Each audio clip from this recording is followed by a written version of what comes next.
क्या चुनाव में जनता के दिमाग की मैपिंग होने लगी है? दलितों, पिछड़ों और आदिवासियों का आरक्षण न खत्म होगा, ये मोदी की गारंटी है। आरक्षण न खत्म होगा और न ही उसे धर्म के नाम पर बांटने दिया जाएगा। मुद्दों वाली मेमोरी के अलावा बयानों वाली चिप डाल दी गई है।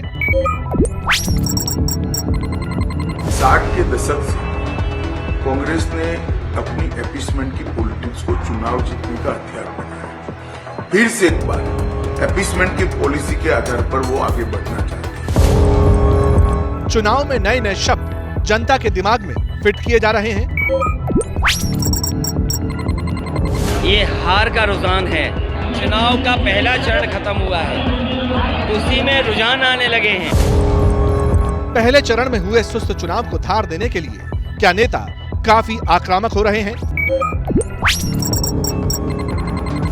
अब इस तरह की बातें हम तो पहले से कहते रहे, जैसे जैसे हार दिखता रहेगा उस हिसाब से ये लोग हिंदू मुस्लिम मंदिर मस्जिद की बात करेंगे। वोटर को चुनाव में क्या दिखता है, नेता का चेहरा या मुद्दा? ये प्रधानमंत्री डर क्यों दिलाते हैं मुसलमानों का हमारे हिंदू भाई बहनों में? कौन घुसपैठी है बताइए? तो ये सिर्फ और सिर्फ नफरत की राजनीति प्रधानमंत्री कर रहे हैं और ये देश को कमजोर करने की बातें करते रहते हैं। सिर्फ 3 दिन के बयान सुन लीजिए, आपको मालूम हो जाएगा कि दूसरे चरण के चुनाव से पहले नेताओं ने कैसे अपना गियर बदला है। पार्टी कोई भी हो, नेता कोई भी हो, बयानों के तीर तरकश से निकलने लगे हैं। जनता सब देख रही है, सुन रही है, समझ रही है। तो क्या वोटर के दिमाग में चुनाव का नया आइडिया फिट कर दिया गया है या जनता के अपने मुद्दे हैं जिन्हें देखकर वो चुनाव में हाथ आजमाएगी? भागलपुर की जनता जो है चूंकि भर्मजाल में है। जब से मोदी सरकार की राज आई है तो हम लोग को दिने दिन परेशानी बढ़ता जा रहा है। अभी के जो प्रधानमंत्री है उनका तो कोई जोड़ नहीं है। उन्होंने जो देश को जो तरक्की पे जो जिस स्थान पर पहुंचा दिया है, शायद ही कोई व्यक्ति पैसा पहुंचा सकता। मोदी गारंटी दे रहा है, समझ लो देश तरक्की करना ही है, निश्चित रूप से तरक्की करेगा देश। राम लहर तो है ही। वोटर को तो देखिए बेवकूफ है बेचारे ज्यादा लोग, और बेवकूफ बनाया जा रहा मीठा मीठा बोल के। इसी वार पलटवार के बीच हमारे संवाददाता श्रीनिवास और कैमरामैन राजेश कुमार अररिया से निकलकर 137 किलोमीटर दूर भागलपुर पहुंचे। दिमाग में कई सवाल कौन रहे थे, लेकिन मेन बात क्या थी? मेन मुद्दा यह था कि भागलपुर बिहार का वो इलाका जिसे पावरलूम का हब कहा जाता है। जब लूम पर मजदूर पसीना बहाता है तो रेशम का धागा आकार लेता है। यही वजह है कि इसे सिल्क नगरी भी कहा जाता है। लेकिन क्या अब यहाँ पहले जैसी बात रह गई? धंधा कैसा चल रहा है? चुनाव में लोगों की पसंद क्या है? वोटिंग के मसले क्या रहने वाले हैं? भैया ये बताइए, सिल्क नगरी क्या हाल है? सिल्क नगरी बुरा हाल है। क्या हो गया? बस कारोबार खत्म है, आखिरी सांस ले रहा है ये उद्योग भागलपुर में। वजह क्या है कि एक्सपोर्ट तो करीब करीब खत्म हो गया। कारण बहुत है। एक लाइन से अगर देखेंगे तो सबसे बड़ा कारण जो है यहाँ हवाई सेवा है।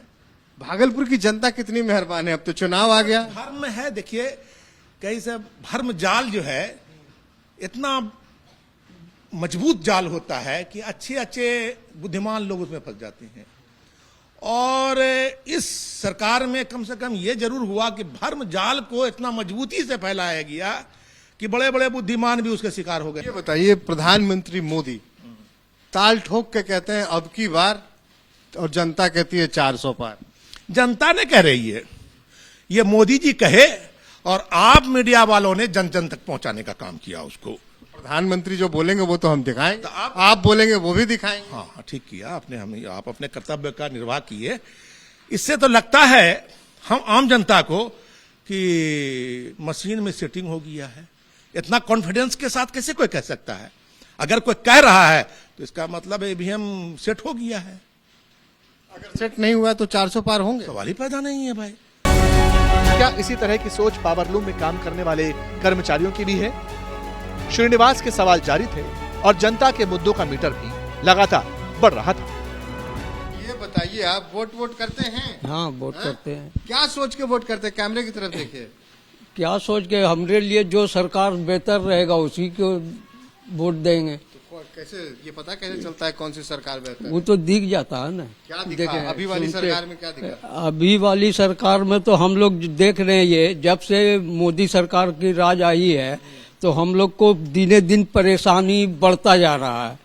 जो हम लोग आज से 15-20 साल पहले जो हम लोग को रोजगार था, भागलपुर सिल्क के नगरी से नामी एक रोशनी था ही, और आज दिने दिन एकदम अंधेरापन हो रहा। कोई भी काम चालू होता है, जरा सा चंद दिन होता है, सूते का दाम आज 150 रुपया तो कल 300 हो जाता है। जिससे हम खुश हैं उसको वोट देंगे। इससे खुश हैं? अभी तक तो हम लोग को मोदी से कोई खुशी नहीं मिल रहा है। महंगाई आकाश जा रहा है। रोजगार हम लोग रोजगार के लिए भंगट रहे हैं, कोई रोजगार नहीं है।